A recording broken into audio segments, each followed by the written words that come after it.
Hi, this video is to give a summary of Chapter 14, Developing and Pricing Goods and Services for Business 110. So let's go ahead and talk about Chapter 14. So the first thing we want to talk about is value, right? So value can mean different things to every single person, right?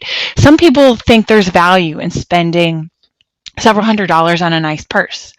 Other people think there is absolutely no value in that, and they see value in going to a secondhand shop and buying a used purse, right? So as a business, you have to understand what people are willing to spend their money on, right? So good quality at a fair price. That seems very vague because it differs to every single person out there. Okay, so when you are developing a product, you can't just think of the actual physical product you touch, right? If we're going to talk about an iPhone, the total product offer is not just the phone you touch, right, that you hold in your hand, right? It's everything that comes along with it. So that can be things that are tangible, right? The actual phone and the size of the phone and the cord and the case, right? Those are all things you can actually touch. But then there's also how you feel about the product, right? How the happiness you get when you get your new iPhone in your hand. The next thing we're going to talk about is a product line. So when a company, they decide everything that they have, right? That's what we call a product mix. So for example, Coke has, I think, about 3,500 products in their product mix globally, right? So that's Coke and Diet Coke and Dasani and Smart Water and vitamin water and every flavor of vitamin water, right? That's the product mix.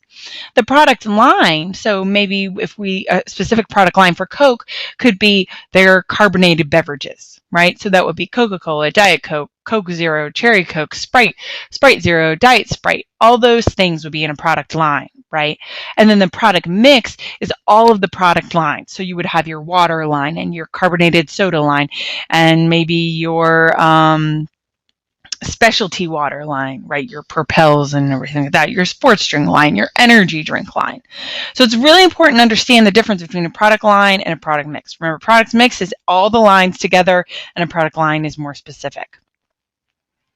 Product differentiation, creation of real or perceived product differences. Why do we see, so for example, let's talk about a fast food.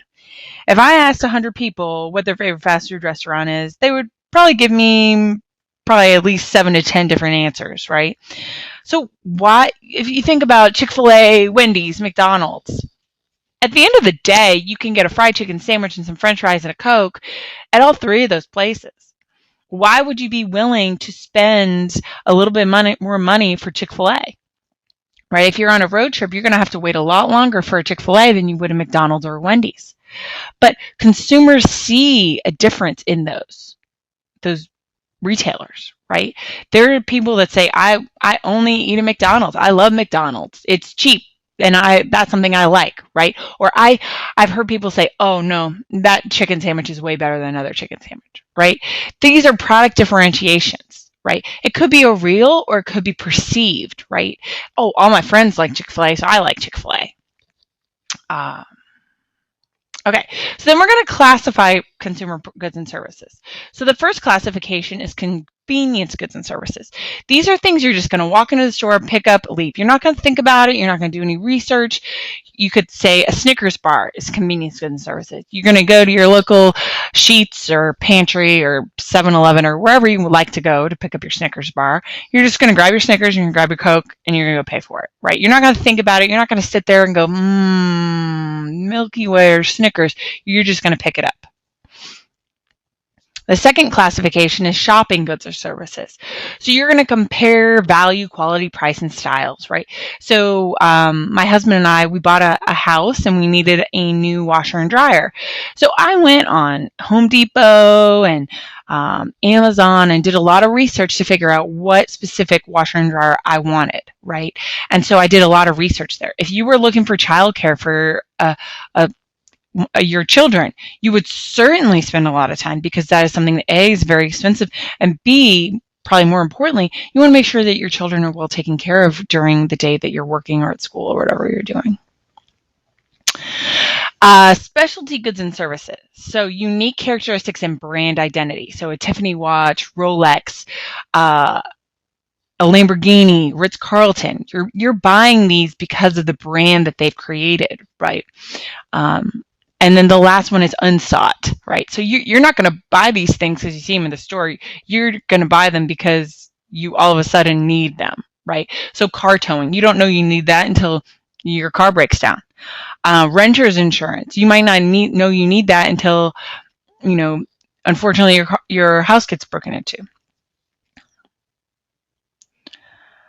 All right, so why is packaging important? Right? Think about all the different ways that you see a package, either in the grocery store, or Walmart, Target, Amazon, right? There's various. So let's first talk about they can use packaging to change and improve the basic product, right?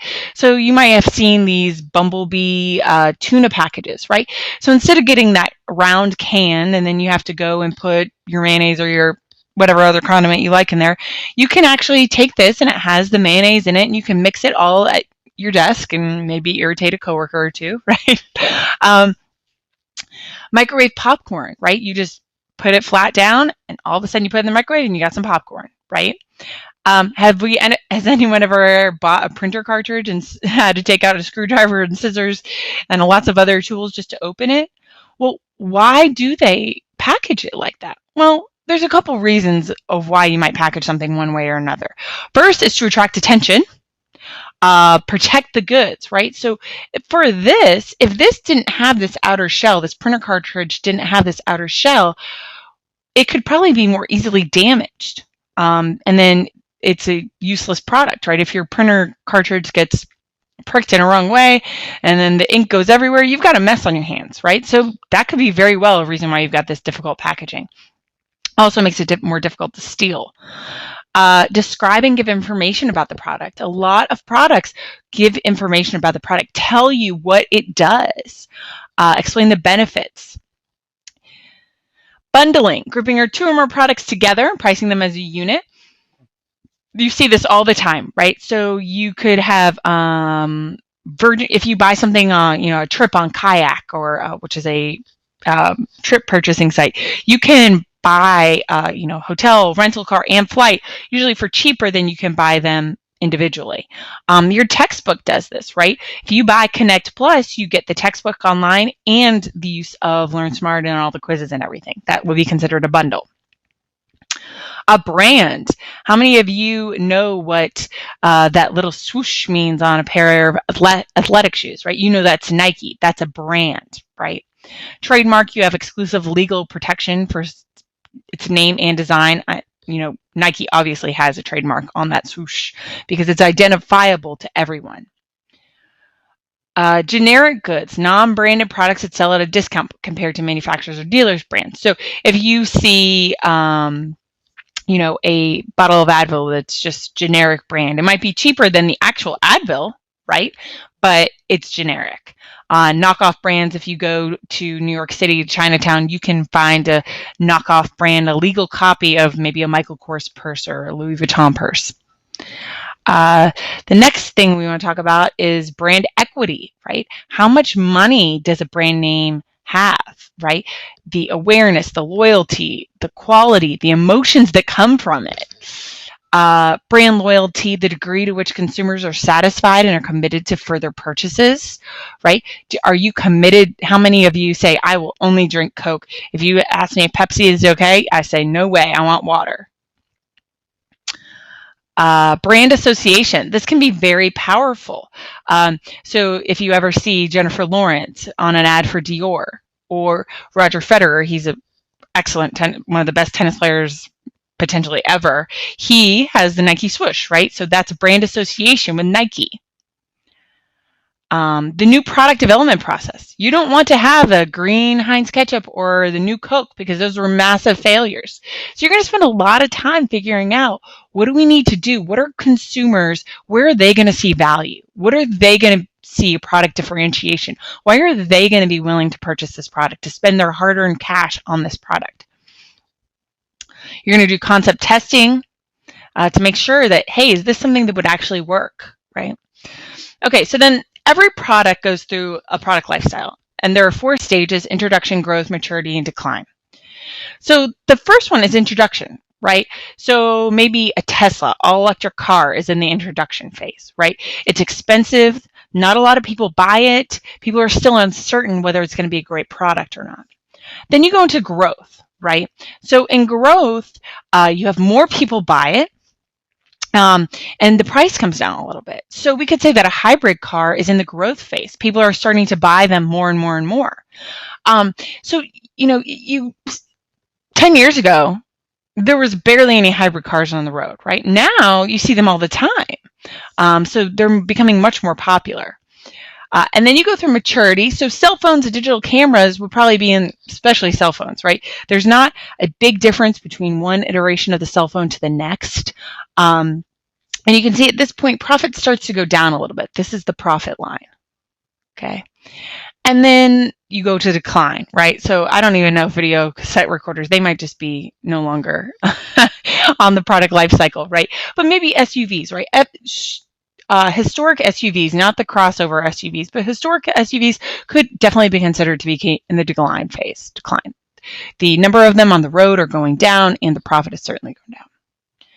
So how are you going to price a product? What are you going to consider when you're pricing a product? You might consider you want to get a target return. You want to build traffic. You might reduce the price so that people will buy your product. Achieve greater market share. Create an image.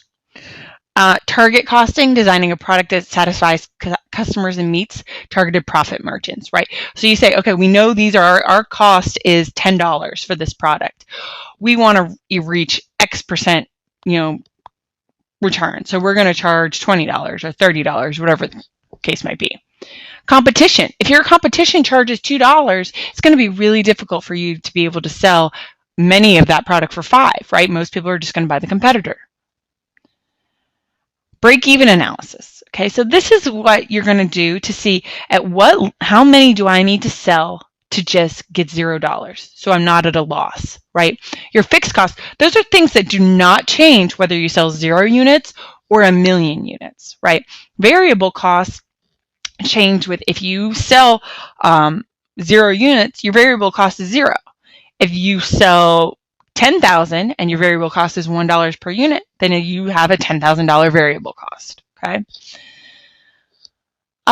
Okay, so that's pretty much just the overview of Chapter 14. I hope this was helpful prior to your test. If you have any questions, don't feel free to contact me. Have a good day.